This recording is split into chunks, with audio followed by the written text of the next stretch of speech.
بسم اللہ الرحمن الرحیم۔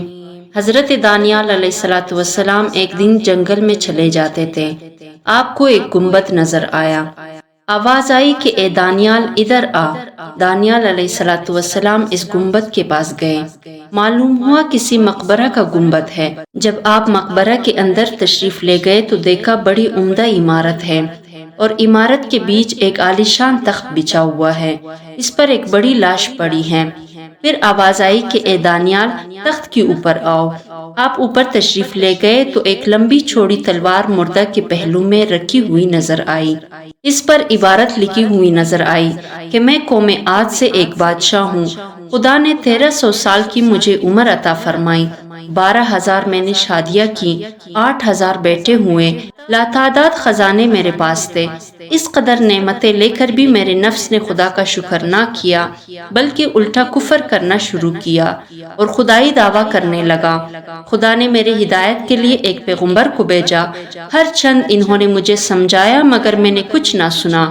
انجام کار وہ پیغمبر مجھے بدوا دے کر چلے گئے۔ حق تعالیٰ نے مجھ پر اور میرے ملک پر قحط مسلط کر دیا۔ جب میرے ملک میں کچھ پیدا نہ ہوا تب میں نے دوسرے ملکوں میں حکم بھیجا کہ ہر قسم کا غلہ اور میوہ میرے ملک میں بھیجا جائے۔ بموجب میرے حکم کے ہر قسم کا غلہ اور میوہ میرے ملک میں آنے لگا۔ جس وقت وہ غلہ یا میوہ میرے شہر کی سرحد میں داخل ہوتا فوراً مٹی بن جاتا اور وہ ساری محنت بیکار جاتی اور کوئی دانہ مجھے نصیب نہ ہوتا۔ اسی طرح 7 دن گزر گئے، میرے قلعہ سے سارے اہالی موالی بیویاں بچے سب بھاگ گئے، میں تنہا قلعہ میں رہ گیا، سوائے فاقہ کی میری کوئی غذا نہ تھی۔ ایک دن میں نہایت مجبور ہو کر فاقہ کی تکلیف میں قلعہ کے دروازے پر آیا۔ وہاں مجھے ایک شخص نظر آیا جس کے ہاتھ میں کچھ غلہ کے دانے تھے جن کو وہ کاتا چلا جاتا تھا۔ میں نے اس جانے والے سے کہا کہ ایک بڑا برتن بھرا ہوا موتیوں کا مجھ سے لے لے اور یہ اناج کے دانے مجھے دے دے، مگر اس نے نہ سنا اور جلدی سے ان دانوں کو کھا کر میرے سامنے سے چلا گیا۔ انجام یہ ہوا کہ اس فاقہ کی تکلیف سے میں مر گیا۔ یہ میری سرگشت ہے، جو شخص میرا حال سنے وہ کبھی دنیا کی قریب نہ آئے۔ خدا سے ہر قسم کی نعمت پا کر پھر اس کی ناشکری کرنا انتہائی ناعاقبت اندیشی ہے، اور اللہ کی ناشکری سے بھوک، فاقہ، قحط اور مختلف قسم کی بلائیں نازل ہوتی ہیں۔ بنی اسرائیل کے ایک نوجوان عابد کے پاس حضرت خضر علیہ السلام تشریف لایا کرتے تھے۔ یہ بات اس وقت کے بادشاہ نے سنی تو اس نوجوان عابد کو بلایا اور پوچھا کیا یہ بات سچ ہے کہ تمہارے پاس حضرت خضر علیہ السلام آیا کرتے ہیں؟ اس نے جواب دیا کہ ہاں۔ بادشاہ نے کہا اب جب وہ آئیں تو انہیں میرے پاس لے کر آنا، اگر نہ لاؤ گے تو میں تمہیں قتل کر دوں گا۔ چنانچہ ایک دن حضرت خضر علیہ السلام اس عابد کے پاس تشریف لائے تو عابد نے ان سے سارا واقعہ عرض کر دیا۔ آپ نے فرمایا چلو اس بادشاہ کے پاس چلتے ہیں۔ چنانچہ آپ اس بادشاہ کے پاس تشریف لے گئے۔ بادشاہ نے پوچھا کیا آپ ہی خضر ہیں؟ فرمایا ہاں۔ بادشاہ نے کہا تو ہمیں کوئی بڑی عجیب بات سنائے۔ فرمایا میں نے دنیا کی بڑی بڑی عجیب باتیں دیکھی ہیں مگر ان میں سے ایک سناتا ہوں، لو سنو۔ میں ایک دفعہ ایک بہت بڑے خوبصورت اور آباد شہر سے گزرا۔ میں نے اس شہر کے ایک باشندے سے پوچھا یہ شہر کب سے بنا ہے؟ تو اس نے کہا یہ شہر بہت پرانا شہر ہے، اس کے ابتدا کا نہ مجھے علم ہے اور نہ ہمارے آباء اور اجداد کو، خدا جانے کب سے یہ شہر یوں ہی آباد چلا آ رہا ہے۔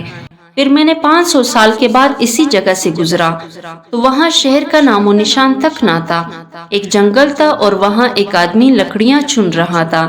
میں نے اس سے پوچھا یہ شہر کب سے برباد ہو گیا ہے؟ وہ مجھے دیکھ کر ہنسا اور کہا یہاں شہر تھا ہی کب، یہ جگہ تو مدتوں سے جنگل چلی آ رہی ہے، ہمارے آباء و اجداد نے بھی یہاں جنگل ہی دیکھا ہے۔ پھر میں 500 سال کے بعد وہاں سے گزرا تو وہاں ایک عظیم الشان دریا بہہ رہا تھا اور کنارے پر چند شکاری بیٹھے تھے۔ میں نے ان سے پوچھا یہ جنگل دریا کب سے بن گیا ہے؟ تو وہ لوگ مجھے دیکھ کر کہنے لگے آپ جیسا آدمی ایسا سوال کریں، یہاں تو ہمیشہ ہی سے دریا بہتا چلا آ رہا ہے۔ میں نے پوچھا کیا اس سے پہلے یہ جگہ جنگل نہ تھی؟ وہ کہنے لگے ہرگز نہیں، نہ ہم نے دیکھی اور نہ ہی اپنے آباء و اجداد سے سنی، پھر میں 500 سال کے بعد وہاں سے گزرا تو وہ جگہ ایک بہت بڑا چٹیل میدان دیکھا جہاں ایک آدمی کو پھرتے دیکھا۔ میں نے اس سے پوچھا یہ جگہ خشک کب سے ہو گئی؟ وہ بولا کہ یہ جگہ تو ہمیشہ سے یوں ہی چلی آتی ہے۔ میں نے پوچھا یہاں کبھی دریا نہیں بہتا تھا؟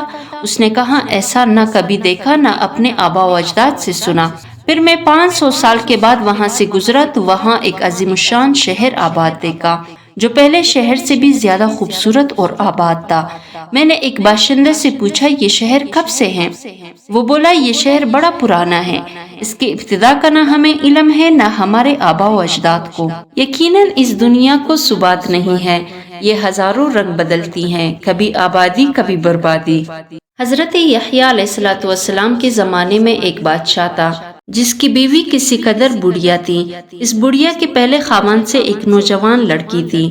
بڑھیا کو یہ خوف ہوا کہ میں تو بڑھیا ہو گئی ہوں، ایسا نہ ہو کہ یہ بادشاہ کسی غیر عورت سے شادی کر لے اور میری سلطنت جاتی رہے، اس لیے یہ بہتر ہے کہ اپنی جوان لڑکی سے اس کا عقد کر دوں۔ اس خیال سے ایک دن شادی کا انتظام کر کے حضرت یحییٰ علیہ السلام کو بلا کر پوچھا کہ میرا یہ ارادہ ہے۔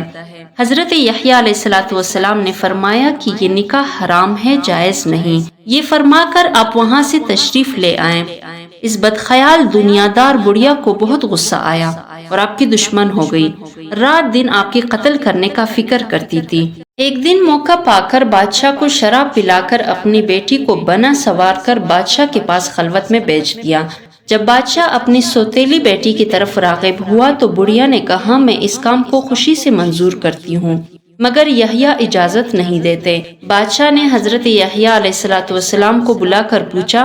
حضرت یحییٰ علیہ السلام نے فرمایا کہ یہ تمہاری حقیقی بیٹی کی طرح تم پر حرام ہے۔ بادشاہ نے جلاد کو حکم دیا کہ یحییٰ کو ذبح کر دو۔ فوراً جلادوں نے حضرت یحییٰ علیہ السلام کو شہید کر دیا۔ شہید ہونے کے بعد بھی حضرت یحییٰ کے سر انور سے آواز آئی کہ اے بادشاہ یہ عورت تجھ پر حرام ہے، اے بادشاہ یہ عورت تجھ پر حرام ہے، اے بادشاہ یہ عورت تجھ پر ہمیشہ کے لیے حرام ہے۔